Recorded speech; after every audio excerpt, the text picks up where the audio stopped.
Good evening, everybody. I'm Betsy Fischer Martin, the Executive Director of the Women in Politics Institute at American University. And welcome to our virtual series, Women on Wednesday. We are glad that you could join us.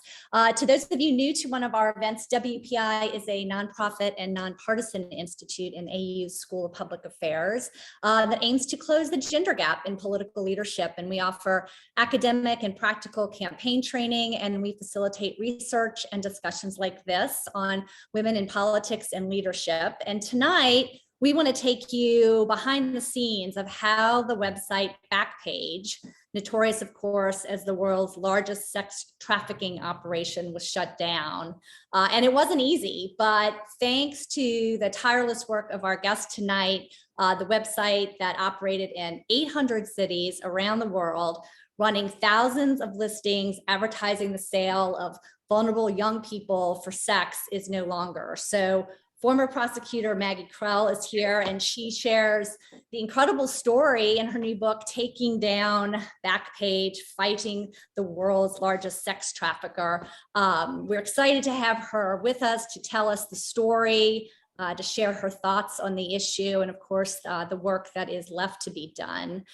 Before we start, I want to let everybody know that we're going to save plenty of time for questions. So if you do have a question, please feel free to put it in the Q&A queue at the bottom of your screen. And you can also upvote other people's questions in that queue as well. And we will try to get to as many as possible. So with that, Maggy, welcome. Thanks for being here.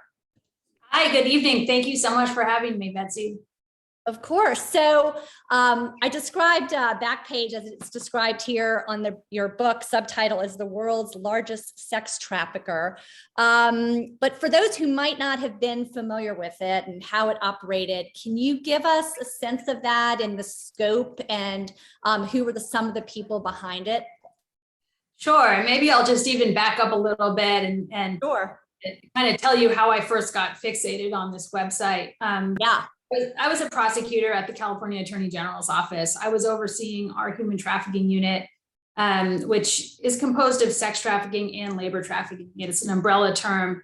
But virtually every sex trafficking case that we had, and sex trafficking is where we have minors, we have children being sold for commercial sex, or we have adults who are vulnerable, who are being forced to commit sex acts for money. So this isn't consensual sex acts we're talking about. This is forced sex trafficking. Virtually every single case that we had was going through this one website. The website was the common denominator. It was an online crime scene, if you will. And that's where our focus began to shift. Instead of prosecuting all of these individual cases, was there a way to disrupt this system? Well, and, give us a sense of, how much money we're talking about that this Backpage brought in. And it's sort of rise in use after Craigslist, right, was shut down. And then Backpage presented itself as like a marketplace, right? But as you write in the book, it's not like people were buying couches from it. That's right. We saw this really rapid rise of Backpage, into more than 800 cities throughout the world, a handle of millions of dollars each month, hundreds, if not thousands of people being sold. And, what happened with the proliferation of the internet, a lot of positive, but a little bit negative. And that is just, people being commercially sexually exploited with ruthless efficiency. And Backpage was really the vehicle for that at the time. And at first glance, so how did they actually get away with it? You write about some of like the coded language in the ads, and tell us a little bit about how they actually got away with it for so long. Well, the Communications Decency Act, and this is where people are going to start nodding off. So maybe stretch a little bit. But the Communications Decency Act is a law that was passed in 1996 when the internet was still really in its infancy, and it protects online service providers from liability based on postings or actions by third-party users. And so Backpage and other websites have been able to use this law as a shield. The courts have interpreted the law very broadly, and based on that shield, based on that immunity, Backpage, really functioned and was able to expand without consequence. And so today, if you go on to the Backpage site, this is what you see. So not to be a major spoiler in the book, but this was something that, you really helped orchestrate. And I know you started talking about, the beginnings of how you got really focused on Backpage, but can you just give us a sense of, what you had to go through and the stories that you tell in the book about trying to really target sex trafficking and how all roads led back to this website? That's right. I mean, the shutdown of the website was years in the making, many personal all-nighters by me, but, untold stress by a lot of individuals who worked really hard on the case. But I think the most important thing that I have to share that everyone should keep in mind is this is really about the survivors, the people who were advertised on this site, people who wanted to get out and couldn't get their advertisements down, and people who experienced really horrific forms of sexual abuse, stemming from this site, and some people who didn't survive. There were murder victims from this site. So, with all of that in mind, we set out to make a difference by shutting this down. And you write in the book about how you, at one point, had 3, what you called sticky note goals. One of them, of course, being shutting down the website, getting a felony conviction, right, for the guys that were running this. And then, of course, fixing that Communications Decency Act that you mentioned. But, the shutdown of the website, they were, like you said, hiding behind this Communications Decency Act. So talk a little bit about how you started to actually gather evidence in the case, and where did that lead you in your sort of laser focus on shutting down the website? And how did you even get there? How did you get to, get the warrants to get the evidence you needed?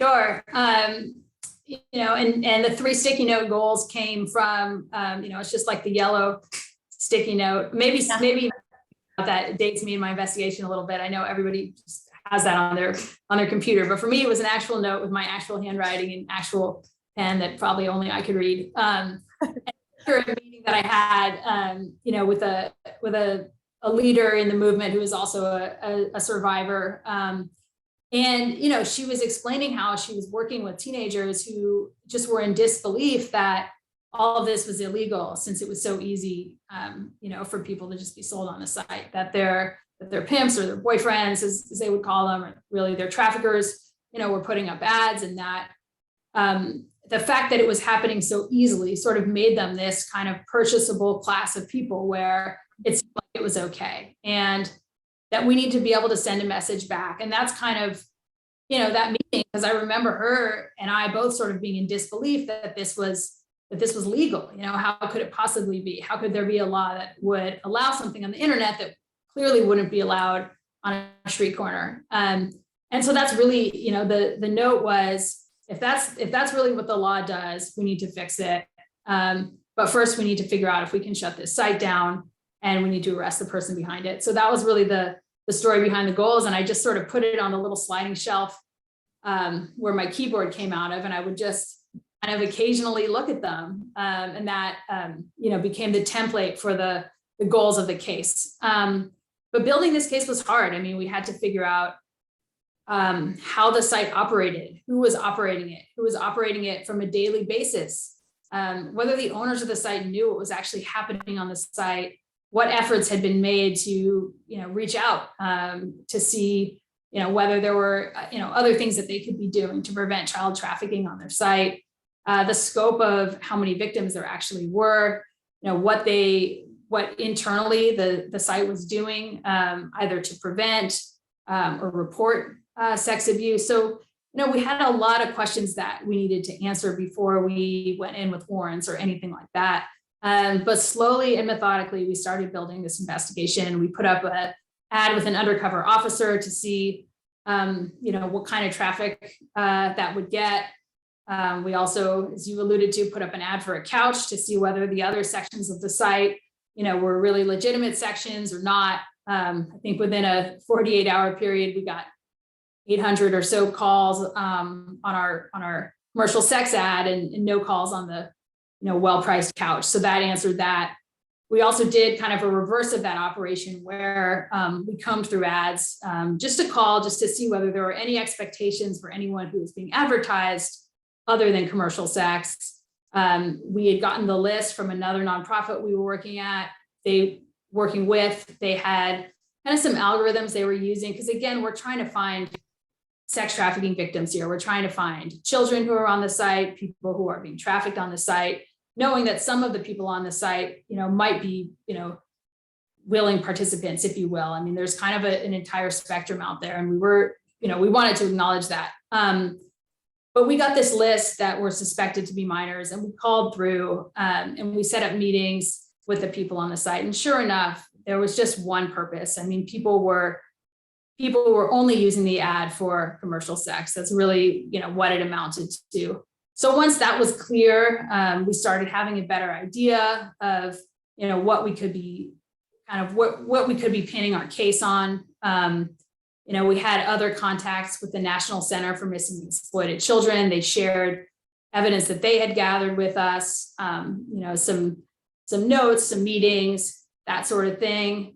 And eventually we were able to determine, the CEO we were able to determine the identity of the CEO and the co-owners and the CEO's email address.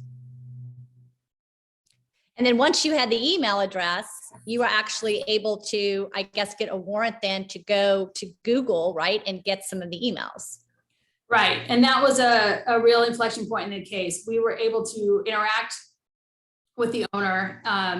And based on that interaction, we were able to, identify, and this is how you build probable cause. Of course, it's much a case like this, but basically, you need to show that evidence of a felony is likely to be at a particular location. And in our situation, the location was, an email address. And so that's what we were able to lay out. That's the very first warrant that a Placer County, California judge signed off on. And with that warrant, we went to Google. Google held the email servers for this particular suspect. And then based on that evidence, which, as you can imagine, took a while to compile, and took a while to get to us, and took a while to be scraped for privilege and all of those fun legal hoops. But after all of that, we were able to review evidence that showed us the scope of the operation, the amount of, money that we were talking about, the other people involved, and that really kind of got us to the next level of the case. And because you had to show, in order to get around sort of the Communications Decency Act, that the owners of this operation were not just simply a publishing platform, that they had some sort of editorial control, if you will, of how the ads were generated. Is that right? That was part of the strategy. Yeah. And you were able to tell that from the emails, right? Yes. I mean, we had some indication of that. I mean, we're trying to do a few different things. We wanted to show knowledge on behalf of the defendants. I mean, without any criminal knowledge or intent, you really don't have a criminal case, no matter what the charges were. So that's a threshold matter, in every single case. We also, because of the Communications Decency Act, and this, just to be totally clear, this is a strategy that we had that didn't end up being successful. We had to pivot in this case, but what we wanted to show was that the defendants were content creators, which would have taken them outside of the immunity granted by the Communications Decency Act. We wanted to say that they had such a hand, in building the ads, in publishing the ads on other sites, in creating the ads, that they were content creators in whole or in part under the kind of carve out in the law, and therefore they shouldn't be entitled to this shield. That was one of our arguments. Ultimately, that argument wasn't successful. Right. And you also write about Vice President Kamala Harris has a cameo or two in the book, because you had to interact. She, of course, was the Attorney General of California at the time. And so she was instrumental. And you write a little bit about, her work on behalf of sex trafficking victims early on, and then directly in relation to your case. So give us a little bit of that background. For sure. When Kamala Harris was elected Attorney General, I had been at the office, I think, for a while, for a few years already, under two other attorney generals. And I remember just being really excited that there was a prosecutor and a woman, at the helm of our office for the first time. She had experience as a DA, she had prosecuted sex crimes. And so I knew that she would be, really focused on something like this. And she sure was. As soon as she came in, she, I think, commissioned a human trafficking report, supported, policies that would increase restitution for survivors. So this for sure was part of her platform. But as you can imagine, as the Attorney General of the largest state, and all of the other laws to enforce and things going on, it's not as if my little team had her undivided attention. So it took some time in order to brief the Attorney General and get sign off. But absolutely, she was instrumental. It was a case that we wouldn't have been able to file without her being fully on board. And you have a great story in the book about getting a phone call from her, usually at the most inopportune moments. Tell us about the one where you were, I guess, out at a lake. For sure. And, just Betsy, I think we chatted about this before we were live, that our families tend to just, kind of interrupt us at the most inopportune time. The story of everybody's Zoom experience, if you have a dog or a cat or a kid, right, they'll know you're on an important call, or husband. Yeah. Basically anyone, they'll know you're on an important call, and here they come. I guess this is kind of reverse of this, but I was on a vacation and I was kayaking with my son, and the Attorney General rarely calls. There's 4 layers of chiefs between me and the Attorney General at this point in my career. And I, my phone kept ringing. I wasn't really paying attention because I was out on the lake with my son. And then I realized it was, our chief deputy, and it was the Attorney General actually on the phone to talk to me about Backpage. And at this point, I was really ready to file this case. I'd been waiting, months to get approval on it. And it was a call I wanted, but it was like the worst possible time, because I was literally in the middle of a lake on a small boat that I was trying not to tip. So I'm holding the phone, with my ear and my shoulder like this, and I'm paddling with the other hand, and my kids are doing, and I'm shh, and I to the dock, and I just kind of tell the kid stay here, don't drown. I hope he's not watching this. See, this is not going to look like a backfire. So he's at the dock safely. I put the paddle down, and I'm just running, and then I realized my phone's, of course, cutting out, and I'm hearing every third word that she's saying. And sometimes she's excited. A fast, sharp conversation, and I'm just, trying to keep it all together. But, up a road, with a little bit of cell phone reception, we were able to talk through the case. And at the end of the call, and me being very out of breath, I got approval to file it. That was great. Talk a little bit about kind of the jurisdictional issues that happened, and you were able to actually work with other jurisdictions, namely Texas, where Backpage was headquartered in Dallas, and how those relationships came together. And then there was a federal component as well. And sometimes there was some friction. Tell us a little bit about how that worked. Yeah, I had some great partners on this case. Of course, my colleagues in my office were so great to work with, as well as some of the DA's offices and other law enforcement agencies throughout the state. But as you're saying, this is a case where, I also needed partners out of state. So kind of on a whim, I called there was a press release about a new human trafficking unit in Texas. And so I called, who sounded a lot like my counterpart in Texas, and just kind of introduced myself. And we started talking about, what was going on with human trafficking in our states, what kind of resources were available for survivors, how we needed more, how to get law enforcement more focused on this, just all of that. And we just really hit it off and clicked right away. And then I talked to her about Backpage, and I said, they're headquartered in your state. And, she was kind of like, oh, really? And so, we sort of decided we would start working together. And honestly, without Texas's cooperation, it would have been pretty difficult. I don't know how we would have pulled off the operation. So it was really great to be able to work with Texas, the feds as well. I mean, initially it was hard to get federal law enforcement on board, but once they sunk into the case, that was huge.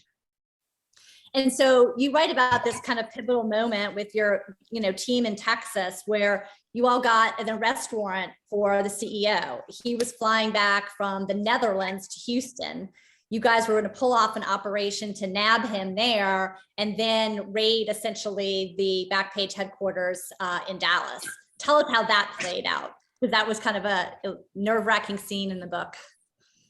Yeah, I mean, that was in reality a pretty exciting part of the case. Yeah. And basically, we had warrants to arrest Carl Farrer, the CEO of Backpage. If we could find him. We had been working with Homeland Security basically to determine his whereabouts. We knew that he had purchased a flight from the Netherlands to Hobby Lobby Airport in Houston, and our plan was to, like you said, nab him as soon as he got off the plane. So that was kind of part one, and then part two was for Texas to get search warrants so that we could search his office. We knew that his office would have potentially servers. Yeah, that's him.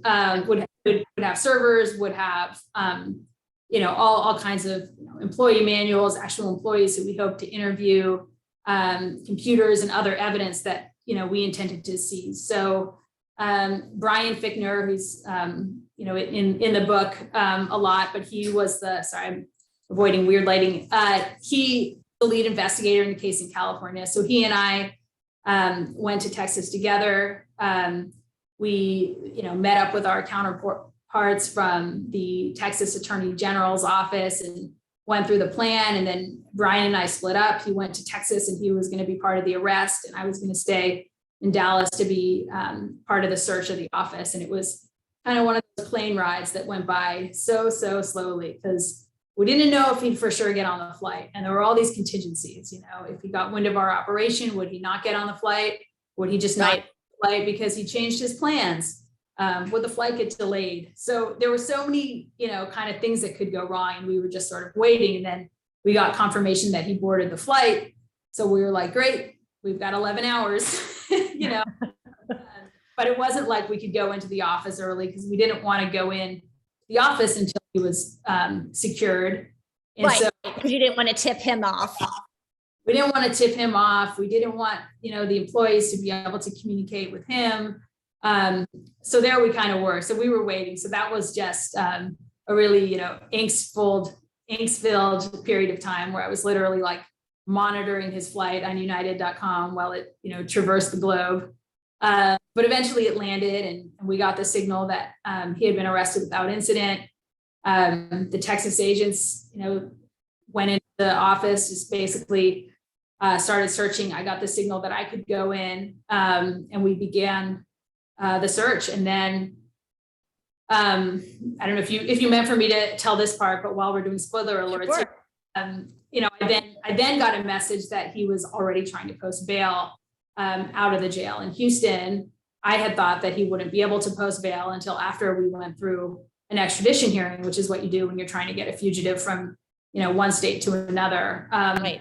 I then had to get myself, quickly from Dallas to Houston to get to the court to talk the judge out of letting him out. And that was kind of the second part of what turned out to be a very long kind of 3-day day for me. But we ended up working out a deal to get him back to California, where he was arraigned a couple days later in Sacramento. And what sort of evidence were you able to pick up from that operation at the headquarters? Well, we were able to we did a lot of different warrants at that point, and what ended up being really significant was search warrants that we did for bank records. Mhm. As we'll probably get to later, the charges that he ended up pleading to were money laundering charges, and based on the bank records that we were able to seize at the time. But during the rush of the search, I mean, we really were looking for any kind of documentation, meetings, manuals, notes between employees, financial records. At that point, you're really taking anything that you have authorization from the warrant to seize, and then you really go back to your office and you say, hey, dig through. Yeah. What can I use? Yeah. And so you go back to California, and this is sort of like the heartbreaking part of the story, is that you go through all this and the judge tosses the charges. Right. That was crushing. It had to be, right? It was totally crushing. I mean, it was devastating. I had put so much work into it, and I just didn't think, I obviously knew that I was going against the legal grain in ways with charging the case, but I didn't expect it to get dismissed. I really didn't. And it was explained on what grounds it was dismissed. Because of the Communications Decency Act. The court found that the Communications Decency Act created a total shield. The court acknowledged that fighting commercial sexual exploitation was an important goal, but that Congress had spoken, and it was up to Congress and not the courts to revisit.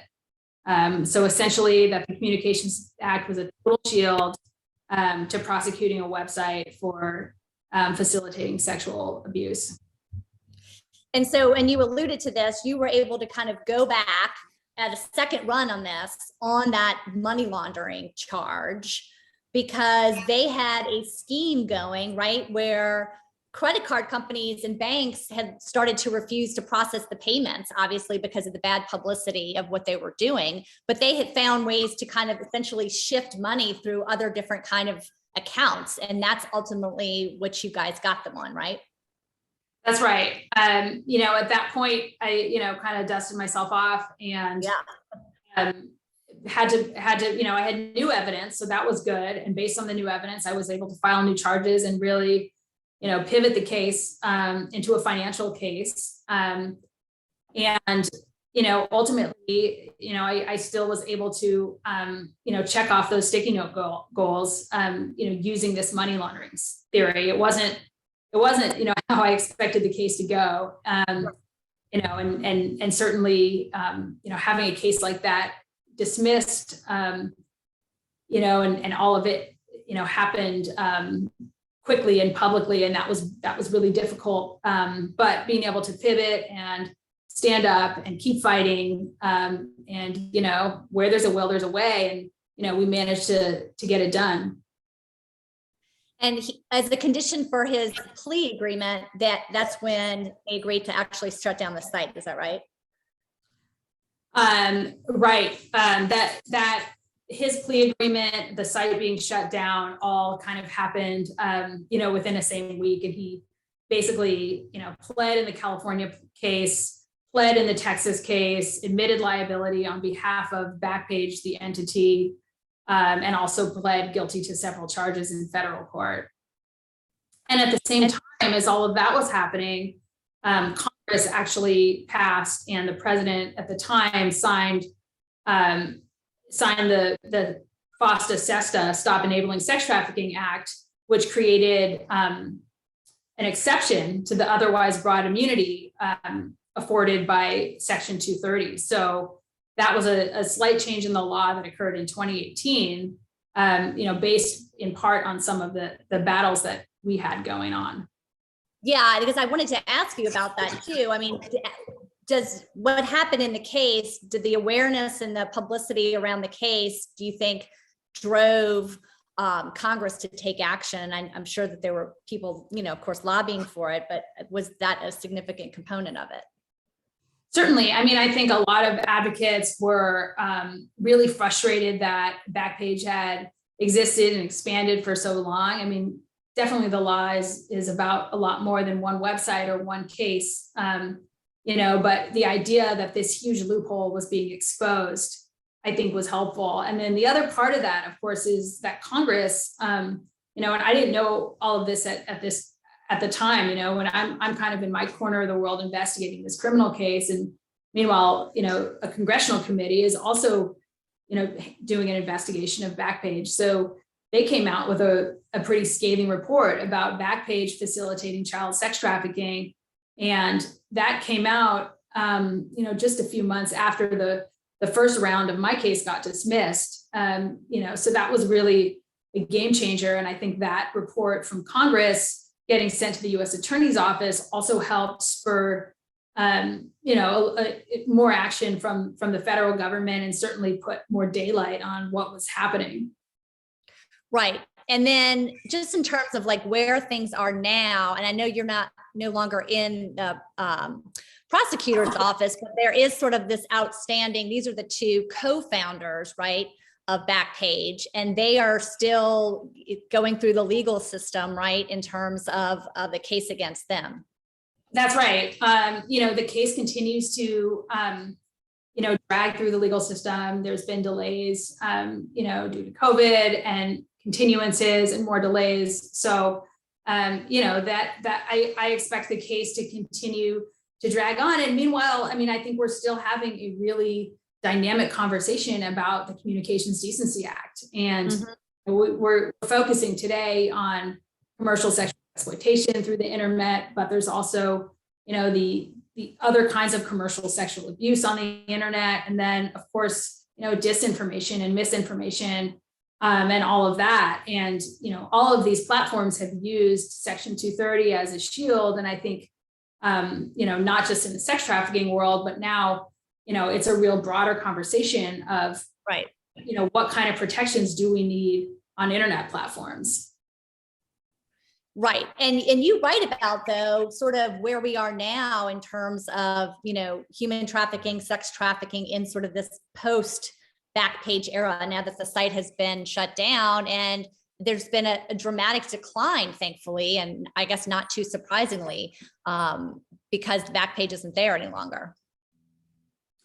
I think we have to be, pretty blunt and pretty honest about that. I don't think that really a decline in sex trafficking. I think part of the problem is we don't have great data and great on it. It's an underreported crime. Victims don't necessarily self-identify as victims. I think there's a lot of gaps, probably too many gaps for me to say that. What I can say is, right after the site was shut down, there were some analytics reports showing that there was a dip in demand and a dip in supply, at least online. But what I can tell just from law enforcement and other, nonprofit sources who are working every day is that there's still no shortage really, of vulnerable people who are being sold for sex. So I think we have to continue to, build up support systems, focus on prevention, and then of course continue to hold, traffickers and those that facilitate trafficking accountable.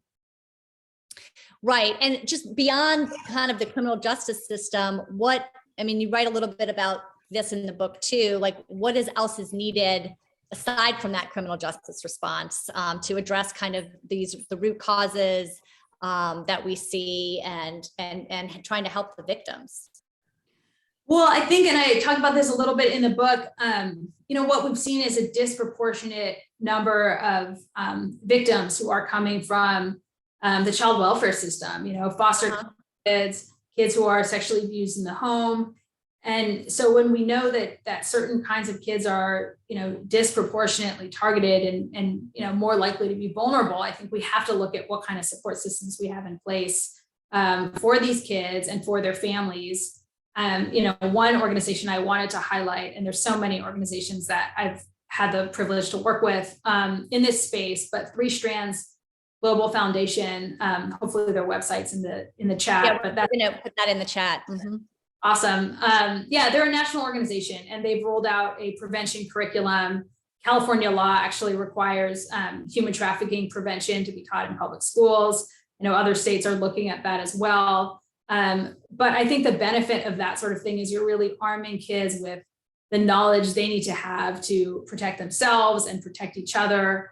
It's healthy relationships. It's not getting taken advantage of. It's awareness online. I think with the pandemic, the internet became, even more of a necessity. And certainly the amount of screen time, meant, more exposure, to different forms of, online sexual abuse. And so I think to combat that, we really need to help kids have the skill set to prevent it and, to be able to see the signs and protect themselves. We do have a few questions. I want to get to a couple of those. This is along a similar point. This is from Jennifer. She says, how do we respond to the charges that taking down Backpage diverts commercial sex to more risky forums? She says, it seems that the larger conversation focuses on the few women that choose this work and not vulnerable women or underage girls. I think it's a good point. It's well taken. My focus in prosecuting this case and the work I've been doing have been those who are not there, on their own free will. They are either being forced or coerced by, manipulative traffickers. Cases, they're kids. I mean, we saw kids as young as 12. I know other departments have even seen kids younger than that. So I think we absolutely have to, do everything we can to, to support people and give them exit strategies. I think when it comes to, and there's a spectrum out there, I think that sometimes it's sort of our law is kind of black and white, and they're either there's defendants and there's victims and there's sex trafficking victims and there's sex workers. But for a lot of these people, it can be kind of a continuum. Someone might be a sex trafficking victim, and then that's the only life they ever know. And even if they don't have a trafficker, they're just out there because they have nowhere to stay and no money and no support. So I think when it comes to addressing that, we really need to look at a more multifaceted approach and be able to offer real exit strategies for people who don't want to be selling their body for commercial sex, but don't feel that they have other options. In terms of just, what that looks like, I mean, it's a lot, it's counseling, it's health services, it's jobs training, it's housing, and it takes a lot of support. I mean, I've walked with survivors, who have just had their lives devastated by sex trafficking, and it takes, many interventions in many years and a lot of services to really help them be, successful. Was there, and you write about a couple of the survivors in the book, but is there one that you could maybe highlight for us a little bit about her story, and maybe, was there one in particular that was significant in the investigation, or that you, formed a bond with, in a sense, throughout this process? Sure. I mean, I think for everyone, everyone who's in the book and all the survivors I met with along the way, I mean, this story, is really about all of them. And and the entire human trafficking movement, has been powered by survivors, survivors who escaped, survivors who told their stories, and survivors who, insisted on, justice and dignity for all of us. I guess I'd like to highlight the work of Carissa Phelps, who's the person that I had the meeting with, who insisted on the shutdown of Backpage before I even really believed it was possible. She would never want to be defined as a survivor, honestly, because she's so many other things and wouldn't want to be defined by those experiences, but they certainly propelled her. And, she's a lawyer. She runs a law firm, human trafficking department. And really, her success and her belief in the movement and her ability to mentor other survivors has really been a game changer in the anti-human trafficking movement. Let's see, we have another question from Vanessa. And she says, as you had mentioned, it was nice to have a fellow woman in the department when Kamala Harris became Attorney General. She asked, how is it like to work? How is it how is it like to work in a male-dominated field? As you may have alluded to, what are some of the lessons that you learned? For sure. I mean, it's a good point. It's not one that I exclusively share. I know, Betsy, I'm sure you've had a career where you've, clearly broken glass ceilings and, worked in a field that's male dominated as well. So, you could answer this too. And I'm sure a lot of women listening to this now could answer it as well. I mean, I remember times when I went to court and the clerk and the bailiff were waiting for the prosecutor to arrive. Right. Because it couldn't possibly be little old me, I mean, now I'll kind of take it, I think it's certainly a challenge. It was more challenging for the women, who came before me, and hopefully will be less challenging for the women coming through it now. But I think there's a lot that we as women bring to the table that, is clearly not there if we don't step up and, walk into these spaces. And you write about a mentor of yours who was instrumental in your career. Do you want to tell us a little bit about him? Yeah, I had a male mentor named Dave Drewliner. He died a few years ago, unfortunately, so he didn't get to see me take down Backpage or prosecute the Backpage case. But he would have loved it, and I'm sure he would have loved to read the book. But he was great for my career, and the reason, one of the things that was great about him is I felt like he really listened to me and wasn't dismissive of my crazy ideas. He encouraged me to question things, to really think for myself, use my own voice as a prosecutor. I think sometimes women, walk into male dominated fields and they feel like they need to fit in. And so they'll just really do what they see the men doing. He kind of encouraged me to do things my way, which, was such great advice and took me, years to figure out how to listen to. But yeah, I mean, I was so lucky to have him. He was a phenomenal mentor and one of the best prosecutors that ever lived. That's neat. Yeah, you write a lot about him in the book, so I knew he was instrumental to you. Let's see, here's a question about from Laura, who says, could the strategy that you use to take down Backpage be used as a model to take down similar websites? And I guess just to peg on to that, are there other similar websites out there now doing that same kind of thing? Yeah, I mean, absolutely. My goal in this case really was to tackle this problem systematically instead of piecemeal. I mean, we saw again and again these kind of one night busts where a bunch of people get arrested, but then a couple nights later, a bunch of people are still back out there. And what I wanted to do was really disrupt a system. And I talk in the book about how one of the first cases I did was shutting down a motel that was kind of the neighborhood hotbed for sex trafficking. And then later on, I went after this kind of grouping of brothels that were all connected, and they were either illicit massage parlors that were looking like legitimate massage establishments. I mean, not totally legitimate. You might be able to tell by cameras and bars and all that, but they had spa-like names, and then also residential brothels, and they were rotating victims through, and we were able to shut them down, and that kind of broke up an otherwise seamless system of vulnerable victims being trafficked. And so when I went after Backpage, it was really, to me, kind of the same strategy, but just on a much worldwide larger scale. It was a systematic way to disrupt something that was illegal. And so I think, what I hope one of the take homes from the book is that, yes, this is absolutely a roadmap that, if we want to disrupt human trafficking, we have to be able to go after the systems that are enabling it. Well, I mean, to that point too, we have a question or sort of a comment in the chat from Linda, who says, Midtown Atlanta, major hotel, there's a major hotel that's a huge problem and that openly promotes sex work. And so, I mean, to that point of we've got all of these different places in the midst of all of this, and what connects it all together.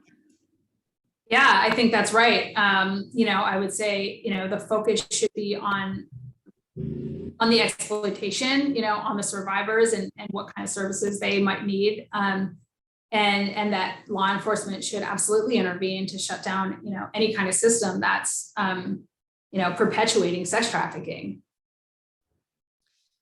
Here's a question from a law student, Lily. She says, during the case, did you have to argue that this case was different than Jones versus Dirty World Entertainment? Yes. You want to explain that for the rest of us? Sort of. Because I don't remember all the details of that case, but I do remember, that case and other cases that I was trying to distinguish. But one of the main things I will say about this is that was a civil case, and I'm trying to make the point again and again and again that a criminal case is different. That what distinguished the charges that I was filing from all of these civil cases was that they were criminal charges, that the defendants had violated criminal law, and that I could prove, specific intent to commit a crime. Right. Let's see. Here's a question from Zach, who says, "What's next? Where can we go from here? And what are the next steps, particularly in the policy realm?" Great question. I think I've already touched a little bit on, kind of some of the prevention work that I think we should be doing as a society. And I would just expand that. I think the training is really important, for law enforcement to be trauma informed and to be able to look out for flags of trafficking. I mean, we're still seeing cases where survivors are, being criminalized and being, swept up into, criminal charges of their own and not being treated as victims. And, in some cases it's complicated, it might be a little bit of both, but we have to be able to treat, victims as victims and meet their needs as best we can. I think for other industries too, I mean, there's been some really, really good developments with training. Truckers Against Trafficking is one organization that trains truckers to look out for trafficking. Some health systems, hospital workers, clinic workers, healthcare workers, in some parts of the United States are trained. That can be really, really important and a powerful tool. Within the school system, within the foster care system. So just making sure that, people are trained and understand what this is and what they can do about it. In terms of policy, I mean, I think we're still kind of struggling with the Communications Decency Act and what we can do to compel platforms to do a better job.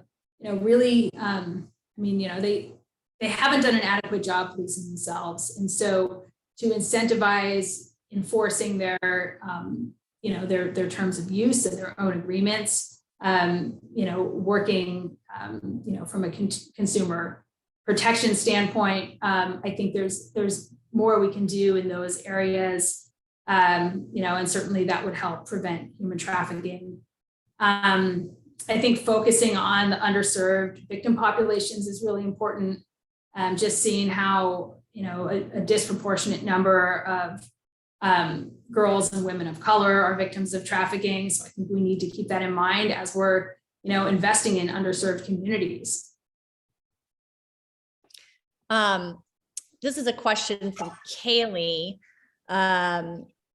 She asks, what about cases where the sexual solicitation ad is hidden in an ad that is seemingly selling a product like a bicycle, but in reality, they are selling a person for sex? And I know you wrote in the book about some of the coded language that was even going on in the Backpage ads, right?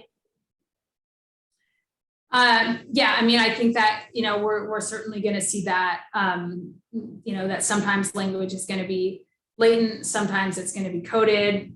If moderation, isn't sophisticated enough to, decode what's going on, I think that, we want platforms to be able to invest in, in the innovation of better tools. Because I think there are technological tools that are out there, to help us get underneath some of that.